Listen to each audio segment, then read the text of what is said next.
मित्रों, यह Africa part 2 है। इसके पहले 2 वीडियो बन चुके हैं, एक सामान्य परिचय के नाम से और एक जो है पार्ट 1 के नाम से। उन दोनों लेक्चर को देख लेंगे तो कुछ बेसिक जानकारी आपको वहां मिल जाएगी। चलिए पार्ट 3 शुरू करते हैं। यहाँ पर तंजारा रेल अंगोला के बेंगुएला से तंजानिया जो कंट्री है उसके दर ए सलाम एक बंदरगाह है, वहां तक जाती है, और जो कि अफ्रीका का सबसे व्यस्त बंदरगाह है, पूर्वी अफ्रीका का, पूरे अफ्रीका का नहीं, पूर्वी भाग का, अफ्रीका के पूर्वी भाग का।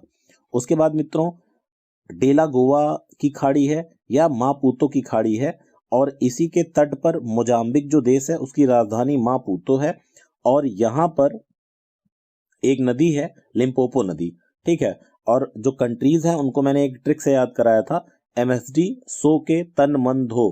तो M से हो गया था मिस्र, S से हो गया सूडान, E से इरिट्रिया, D से जिबूती, सो से सोमालिया, केन्या, सो के तंजानिया और मोजाम्बिक। आप पिछले वीडियो देख लीजिएगा। आप यहाँ देख सकते हैं ये अंगोला है, और अंगोला का यहाँ पे लोबिटो पोर्ट है, और बेंगुएला प्रांत में आता है लोबिटो पोर्ट, और यहाँ से ये ट्रेन जाम्बिया के कुछ जगहों से होते हुए तंजानिया के दर ए सलाम पोर्ट तक जाता है। ठीक, और ये मेम्बोसा पोर्ट देखिए आप केन्या के अंदर है। ठीक है, आगे बढ़ते हैं। ये इसके बारे में और डिटेल है, आप पढ़ सकते हैं यहाँ पे। यहाँ भी देखिए आप, ये है अंगोला, और अंगोला में ये है आपका बेंगुएला, और यहाँ पे लोबिटो, और यहाँ से लेके आपका दर ए सलाम तक जो है ये ट्रेन जाती है। ठीक है, ये देखिए आपकी लिम्पोपो रिवर, और ये यहाँ पे जो है आके मोजाम्बिक चैनल में आके गिरती है। और मित्रों यहाँ पे एक कंट्री है नीचे बिल्कुल साउथ अफ्रीका, और ऊपर है जिम्बाब्वे, और इसके ऊपर मैप में अगर आप देखेंगे तो जाम्बिया है। तो मैं कंफ्यूज होता था कि जाम्बिया साउथ अफ्रीका से टच करता है कि जिम्बाब्वे। तो मैं अपनी कंफ्यूजन ऐसे दूर किया हूँ कि साउथ अफ्रीका भी क्रिकेट की टीम रही है, जिम्बाब्वे भी रही है, तो ये दोनों पास पास हैं। ठीक है, और इन दोनों के बीच में कौन सीमा बना रहा है? जिम्बाब्वे और साउथ अफ्रीका के बीच में लिम्पोपो रिवर। ठीक है, आगे बढ़ते हैं। दक्षिण अफ्रीका के पूर्वी तट पर अवस्थित डरबन। अब हम दक्षिण अफ्रीका के देश के बारे में बात कर रहे हैं। डरबन अफ्रीका का सबसे व्यस्त पैसेंजर बंदरगाह है। यहाँ पर भूमध्य सागरीय जलवायु नहीं होती, ध्यान दीजिएगा, भूमध्य सागरीय जलवायु नहीं होती, इसके बावजूद यहाँ पर रसदार फलों का उत्पादन होता है, और ऐसा ही फ्लोरिडा में भी होता है। इस वजह से अफ्रीका का फ्लोरिडा भी इसे कहते हैं। तो अगर प्रश्न पूछ लिया जाएगा अफ्रीका का फ्लोरिडा किसे कहते हैं, तो वह हो जाएगा डरबन। यहाँ पर भूमध्य सागरीय जलवायु नहीं होता है, इसके बावजूद रसदार फल यहाँ पे पाए जाते हैं। ये है आपका डरबन, आप देख सकते हैं यहाँ से यहाँ तक है, ये आपका अफ्रीका का मैप है। ठीक है, सॉरी, दक्षिण अफ्रीका का, साउथ अफ्रीका, और ये जो जगह है ये है डरबन मित्रों। और दूसरी चीज ध्यान देनी है कि यहाँ पर एक कंट्री है स्वाजीलैंड। ठीक है, और ये कंट्री है लेसोथो, जो कि अफ्रीका के चारों तरफ अफ्रीका से घिरा हुआ है लेसोथो, और स्वाजीलैंड जो है मोजाम्बिक और इसके साउथ अफ्रीका के बीच में है। आगे बढ़ते हैं। Cape Agulhas, Cape Agulhas Africa का दक्षिणतम स्थान है। तो पूरे अफ्रीका का सबसे दक्षिणतम स्थान कहाँ है? केप अगुलहास में, वो भी दक्षिण अफ्रीका में है। दक्षिण अफ्रीका मतलब कंट्री है, और अफ्रीका पूरा कॉन्टिनेंट। वहीं केप ऑफ गुड होप के समीप केप टाउन अवस्थित है।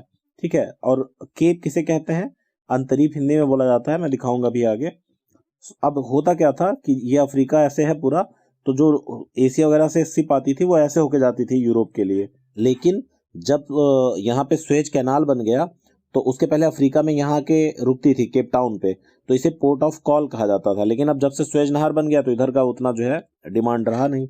स्वेज नहर के निर्माण के पहले लंबी दूरी तय करने वाले जलयान विश्राम के लिए केप टाउन बंदरगाह पर रुकते थे, इस वजह से इसे पोर्ट ऑफ कॉल भी का उदाहरण था। चलिए देखिए, ये है आपका केप अगुलहास, आप बिल्कुल देख सकते हैं, ये Cape Saint Francis, Cape Agulhas, और ये केप ऑफ गुड होप है, और यहीं पे है आपका केप टाउन। ठीक है, देखिए, ये है आपका केप ऑफ गुड होप, और ये है आपका केप टाउन। ठीक, और केप टाउन में भूमध्य सागरीय जलवायु भी पाई जाती है। A port of call is a place where ship stop during journey. Port of call किसे कहते हैं? जब कोई जर्नी जो है किसी जर्नी में कोई शिप स्टॉप होती है, वहां पे विश्राम करती है। केप टाउन दक्षिण अफ्रीका की वैधानिक राजधानी है। मैं आपको बता दूं कि जो दक्षिण अफ्रीका देश है ये पूरे विश्व में एकमात्र ऐसा देश है जिसके पास 3 राजधानी है। ठीक है, ध्यान दीजिएगा, दक्षिण अफ्रीका एक ऐसा देश है जिसके पास 3 कैपिटल हैं, अलग अलग चीज के लिए अलग अलग कैपिटल। तो केप टाउन दक्षिण अफ्रीका की वैधानिक राजधानी है और भूमध्य सागरीय जलवायु प्रदेश में स्थित होने के कारण खाद्य प्रसंस्करण उद्योग का सर्वाधिक विकास हुआ है। और इसके पहले मैंने जो बताया था डरबन, मतलब भूमध्य सागरीय जलवायु में नहीं था, इसके बावजूद जो है वहां पे रसदार फल होते थे। ब्लोएम फाउंटेन दक्षिण अफ्रीका की न्यायिक राजधानी है। आपने मूवी वगैरह में देखा होगा कि जब न्यायाधीश अपना निर्णय सुनाते थे तो अपने पेन से साइन करते थे, तो ये फाउंटेन पेन, तो आप ऐसे याद कर सकते हैं कि ब्लोएम फाउंटेन न्यायिक राजधानी। किम्बरले हीरा खनन का एक महत्वपूर्ण केंद्र है। तो अफ्रीका का, दक्षिण अफ्रीका का जो किम्बरले है वह हीरा खनन का एक महत्वपूर्ण स्थान है। जोहान्सबर्ग शहर का विकास अंग्रेजों ने इसकी अवस्थिति विट वाटर्स रैंड के निकट होने की वजह से किया। यह विश्व स्तर पर सोने के भंडार की दृष्टि से एक महत्वपूर्ण क्षेत्र है। विट वाटर्स रैंड क्या है मित्रों?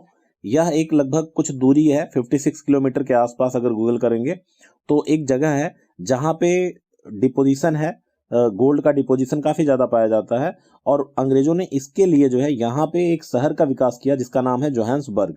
ठीक है, जोहान्सबर्ग आज विश्व स्तर पर सोने के उत्पादन का एक महत्वपूर्ण केंद्र है। उसके बाद प्रिटोरिया दक्षिण अफ्रीका की प्रशासनिक राजधानी है जो विश्व स्तर पर डायमंड के आभूषणों के व्यापार का महत्वपूर्ण केंद्र है। मतलब एकदम फुल पैकेज है दक्षिण अफ्रीका, सोना और जो है हीरा सब मिल रहा है। ठीक है, तो ये देखिए मित्रों केप टाउन हो गया और ये हो गया आपका ब्लोएम फाउंटेन, ये ब्लोएम फाउंटेन हो गया, ये किम्बरले हो गया और ये हो गया आपका प्रिटोरिया और ये नीचे है जोहान्सबर्ग। ठीक है, आगे बढ़ते हैं और ये है आपका Durban. A cape is a high point of land that narrowly extended into the body of water. Africa has 3 capital cities: executive Pretoria, judicial Bloemfontein, legislative Cape Town, याद रखिएगा, और लार्जेस्ट सिटी है जोहान्सबर्ग। जाम्बेजी नदी Zimbabwe और Zambia के मध्य राजनीतिक सीमा बनाती है। तो जिम्बाब्वे और जाम्बिया के मध्य, तो अभी आपने देखा था कि जिम्बाब्वे और दक्षिण अफ्रीका के बीच कौन बनाता है, बताइए? दक्षिण अफ्रीका और जिम्बाब्वे के बीच में कौन राजनीतिक सीमा बनाता है? लिम्पोपो नदी, आपको मैंने अभी दिखाया था। इस नदी पर करीबा बांध है और उसका एक जलाशय है जिसका नाम है करीबा झील, और इस झील के समीप विक्टोरिया फॉल या विक्टोरिया जलप्रपात भी है। ध्यान दीजिएगा, जाम्बेजी नदी इन दो देशों के बीच में जा जा जा सब है, जा जा जा, और इसके मध्य में राजनीतिक सीमा बनाई और यहाँ पे एक करीबा झील है जो कि करीबा बांध का जलाशय है, और विक्टोरिया फॉल भी इसी से संबंधित है। लेक मलावी, मलावी, मोजाम्बिक और तंजानिया, ये मैं मैप में दिखा रहा हूँ आपको, अभी याद हो जाएगा उसके बाद, सीमा पर अवस्थित है। इसे कैलेंडर लेक भी कहते हैं। यह अफ्रीका की तीसरी सबसे बड़ी झील है जो भ्रंश घाटी में अवस्थित है। भ्रंश घाटी क्या होता है? ये जब दो प्लेट जो है दूर दूर जाती हैं तो वहां पे जो भ्रंशन होता है उसी से निर्मित घाटी को भ्रंश घाटी कहा जाता है। देख सकते हैं आप यहाँ पर, ये यहाँ से ये रिवर आ रही है और अब देखिए यहाँ पे क्या, ये आपका जिम्बाब्वे और ये है आपका ऊपर जाम्बिया, इनके बीच में क्या बना रही हैं? सीमा बना रही हैं। और यहाँ पे देखिए लेक करीबा है और ये करीबा जगह भी है और ये विक्टोरिया फॉल है। ठीक है, तो ये इसी से संबंधित है। आगे इस चीज को आप इस पे भी देख सकते थे कि ये है जिम्बाब्वे, ये है आपका जाम्बिया और ये है लेक करीबा, और यहाँ ये देखिए आके गिर गया। ठीक है, और यहाँ पे है आपको देखने को मिलेगा यहाँ पे मलावी लेक। ठीक है, ये मलावी कंट्री है और ये मलावी लेक है। इसको मैं अगले पे और दिखाता हूँ आपको। देखिए ये इसी का नाम लेक मलावी भी है, इसी का नायसा भी है और इसी का कैलेंडर लेक भी है।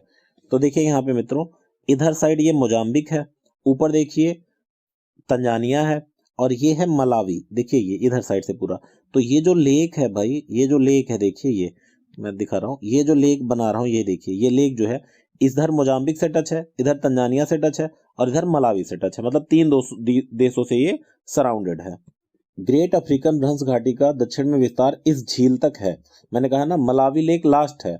लेक तंजनाइका, अब तंजनाइका उसके ऊपर एक लेक है। जाम्बिया, कांगो गणराज्य और बुरुंडी की सीमा पर अवस्थित है। यह अफ्रीका की दूसरी सबसे बड़ी झील है और विश्व की सबसे लंबी झील भी है। तंजनाइका सबसे लंबी झील है। जो विश्व की दूसरी सबसे गहरी झील है, तो बताइए विश्व की पहली सबसे गहरी झील कौन सी है? यह झील भी भ्रंश घाटी में अवस्थित है। इस झील के तटीय क्षेत्र सीसल हेम्प के लिए महत्वपूर्ण है।